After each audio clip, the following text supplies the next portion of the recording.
Hey, welcome back to the channel. So if you have not hit that subscribe button yet, please do that. That helps me a lot. Same thing with like and comment. So we saw a new incentive come out for the Model 3, and I want to just talk about that for a little bit, and then I'm going to transition over to something else about my car and kind of my experience that I've had with it.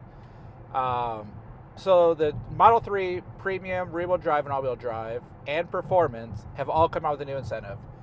1 year of free supercharging, which I think is great. And the people that I think that that's kind of geared toward are people that don't have home charging.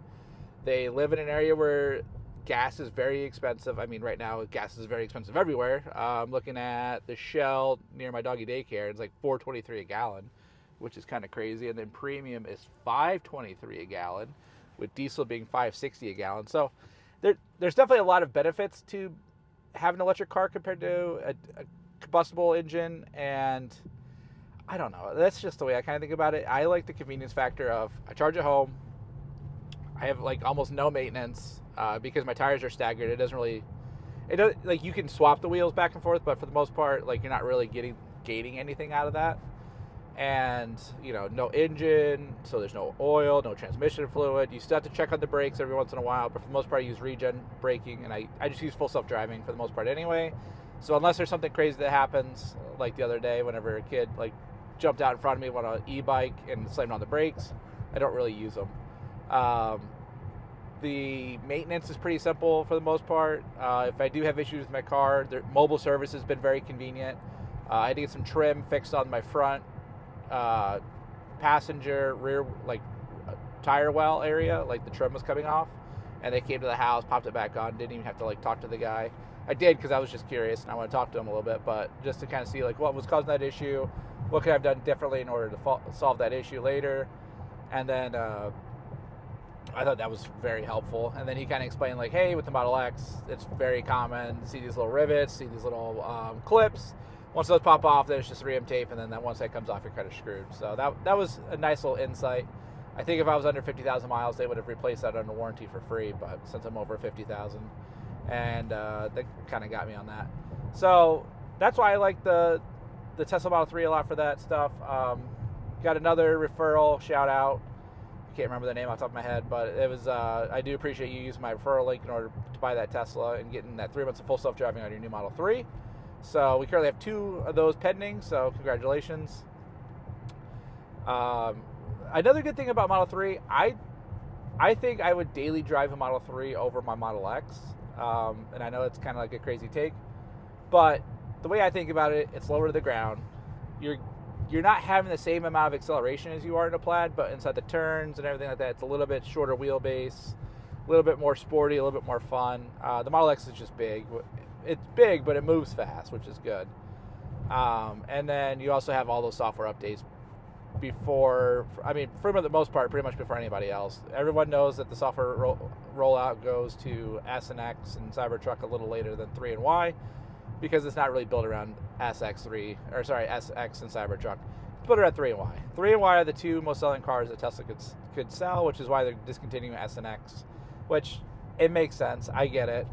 And by doing that, they're actually just saving money overall.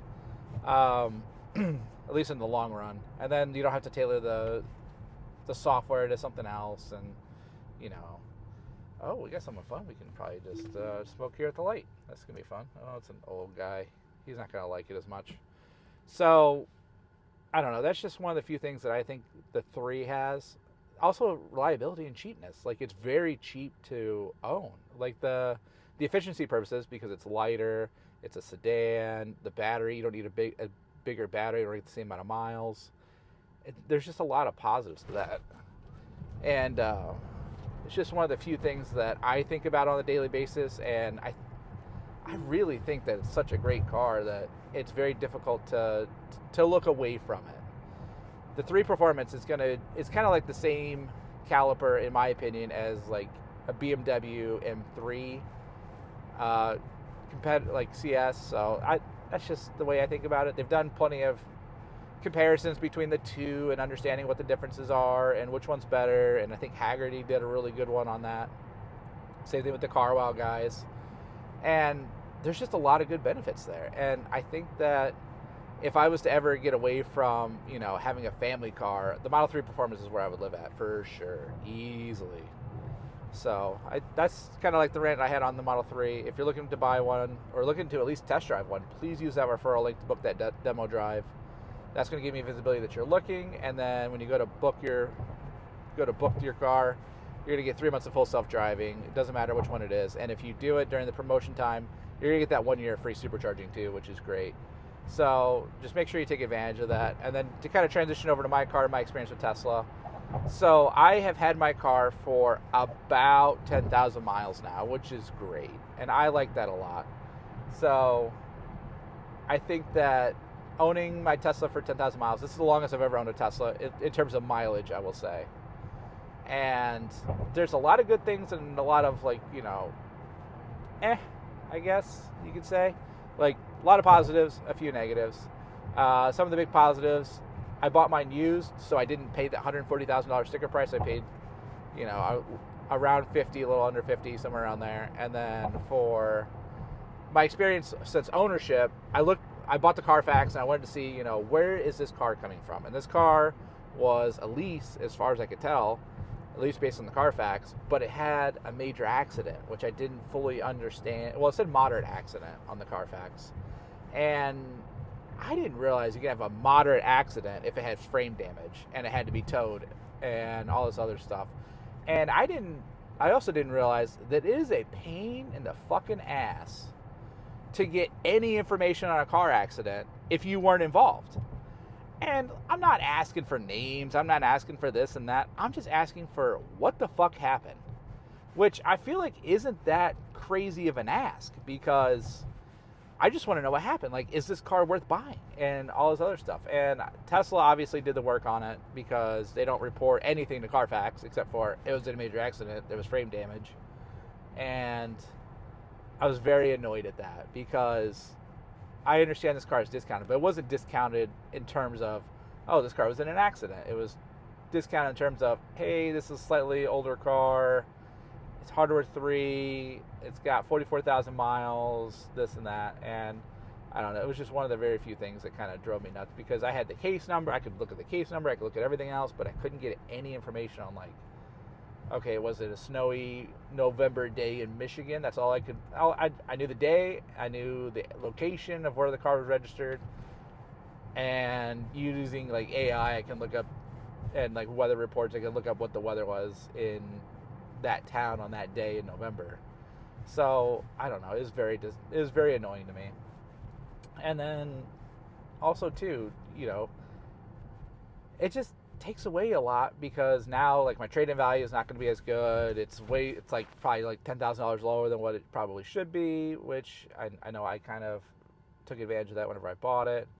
But there's just so many other parts to it, and a lot of people don't want a dirty Carfax; they want a clean Carfax, which is fair, and it just makes selling it a little harder, even though it is that beautiful black with the white interior. So, I mean, that's just some of the few things. I'm going to do a full review of my 10,000 mile experience, and show some pictures and some videos and stuff like that. But just want to do like a quick talk about it. I will say Tesla did honor the basic warranty up until 50,000 miles, so I don't think that whatever the damage was necessarily that bad. And I did a pre what is that called? Oh, I did a pre-warranty inspection, and what that showed me was Tesla's not going to give you anything. They're just going to say, trust me, bro, I got you. And like, that's all they're going to tell you, which is crazy, because why am I not getting paperwork for my stuff? It's like, I paid for this inspection, and you said everything passed, and like, that was it. So that's the biggest trust me, bro, I got you that I've ever heard of in my life. Wow, we're about to run this red light. See, hardware 3 still working on the software glitches. So, this guy, he turned. Yeah, so that was just one of the big things that kind of annoyed me. Was I'm paying for this inspection, which was like, I think it was like $175 or $250, something crazy like that. And they literally wouldn't tell me anything. They wouldn't tell me, how does the frame damage look? They won't tell me what are the tires, what do the struts look like, what are the control arm links look like? Nothing. They just said, oh, nope, you're good. You qualify for the extended warranty. I was like, I don't give a fuck about the extended warranty, dude. I want to know what's wrong now so I can get it fixed before this expires. And I think that was one of the few things that kind of put a bad taste in my mouth. And, that's perfectly fine. But it's just, I don't know. That was just one of the few things that kind of annoyed me. I will say, great car overall. The build quality's been pretty good. Not a lot of rattles, which I do like. Not a lot of issues with the tires or sagging. In the cold, I didn't really understand that the air suspension doesn't like the cold, so I've had a few warnings on that when it's cold out. But other than that, pretty solid overall experience with the car. I do enjoy driving it. I do enjoy it driving me, and I think that the Tesla ecosystem just makes sense for the lifestyle that I have. So if you're looking to demo drive a brand new Tesla, please use that referral link down below, and that's going to give you the opportunity to book a demo drive and also give me the opportunity to see who's interested. And then if you're looking to buy a brand new Tesla, a 3-wire Cybertruck, please use that referral link, and that'll get you 3 months of full self-driving on all cars except for the all-wheel drive standard Cybertruck. Those are still backordered until 2027. Probably end of 27 is my guess at this point. And I appreciate it. Make sure to like, comment, subscribe, and I'll see you in the next one. Thanks.